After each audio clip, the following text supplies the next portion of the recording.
Même les couples les plus amoureux ne peuvent pas durer s'ils tombent dans ces deux schémas toxiques de conflit. Vous êtes-vous déjà vraiment demandé ce qui fait durer une relation? Vous pourriez penser que c'est la générosité, le temps passé ensemble, le partage des tâches ou la loyauté. Mais la vérité, c'est que sans deux traits psychologiques essentiels, toutes ces soi-disant forces peuvent facilement être offertes à quelqu'un d'autre. La plupart des ruptures ne se produisent pas parce que les gens cessent de s'aimer. Elles arrivent parce qu'ils n'arrivent plus à avancer ensemble.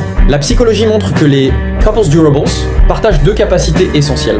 La première est la gestion des conflits. Dans les relations proches, les disputes sont inévitables. Plus l'amour est profond, plus les conflits sont fréquents. Mais le problème n'est pas de savoir si vous vous disputez, c'est comment vous vous disputez. Le premier schéma toxique est l'escalade, comme jeter deux torches dans une piscine d'essence. Chaque mot alimente le feu. Les émotions deviennent incontrôlables et des choses blessantes sont dites impossibles à retirer. Le second est la guerre silencieuse. Un partenaire est désespéré de parler, tandis que l'autre se ferme émotionnellement. Le silencieux évite, tandis que le bavard explose parce qu'il se sent ignoré. Ce décalage crée du doute, de la douleur émotionnelle et de l'isolement. Mais il existe une meilleure façon, celle que les couples solides utilisent lorsqu'un conflit apparaît. Ils ne se précipitent pas pour blâmer.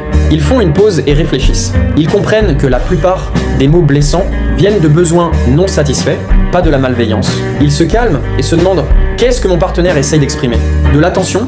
Du réconfort? Un sentiment de sécurité?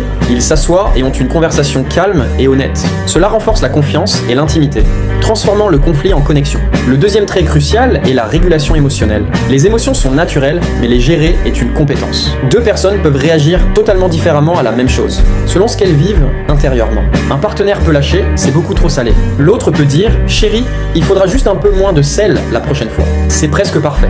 L'un blâme, l'autre nuance, et cette différence change tout. Les émotions sont contagieuses. Un seul éclat peut gâcher toute une soirée. Si cela arrive souvent, l'amour se transforme en épuisement émotionnel. Et si vous vous sentez constamment vidé dans votre relation, cela ne veut pas forcément dire que l'amour a disparu. Cela peut venir d'une mauvaise habitude émotionnelle. Les couples qui durent ne sont pas ceux qui ne se disputent jamais. Ce sont ceux qui continuent de parler à travers les tempêtes. Ils ont appris à rester.